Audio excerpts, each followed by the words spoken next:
The first question we have is from I Love RBK1, and they say, "Yo, CBD counteracts the psychoactive effects of THC. Also, if one uses the tears as a suppository, the psychoactive effect isn't as strong. I don't know why you, didn't mention any of that. Also, THCA is not psychoactive. So if you can get that, try that as well." Al, can you elaborate on what they're talking about? Okay, yeah. So what he's talking about is a video that I made that how to handle the high of Rick Simpson oil, because it gets a lot of people like crazy high. So I made a video on that, and I think there's about 15,000 views on that. So it's one of the more popular videos that we have. And he's just saying that I didn't mention a couple things that can work as well.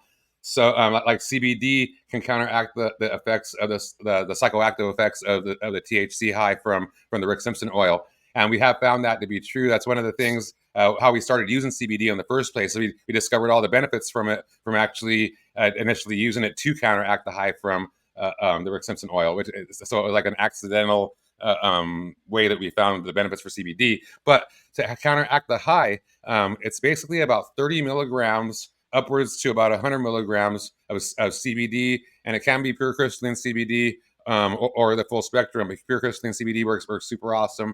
At trade shows, we used to give away free dab hits, and we give away free RSO capsules and tincture, whatever, and people would get really super high, and then sometimes, and then our workers, the people that were giving it out, they would do it with them sometimes, and they would do like several doses, and they would get ultra high, and they couldn't function. And we're like, man, we couldn't stop them from doing doses, so we figured out a way to help them to minimize the effect, and it was through like for them it was about 30 milligrams, but it can be upwards of 50 to 100 milligrams of pure CBD to minimize the high from the RSO. So that is a key factor. And then also suppositories have been shown as well to minimize the high, and then the psychoactive effect. And then there's also THCA, which he also mentions in his question, or not his question, but his statement about the psychoactive effect. And THCA is basically the THC that is in its raw form. It has an acid molecule attached to it, and when it's in that raw form, it is not psychoactive.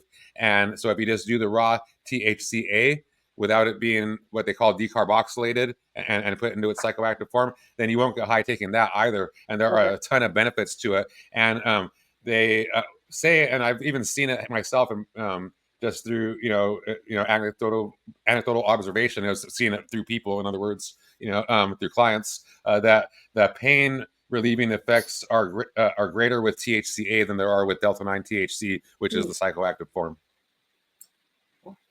Thank you.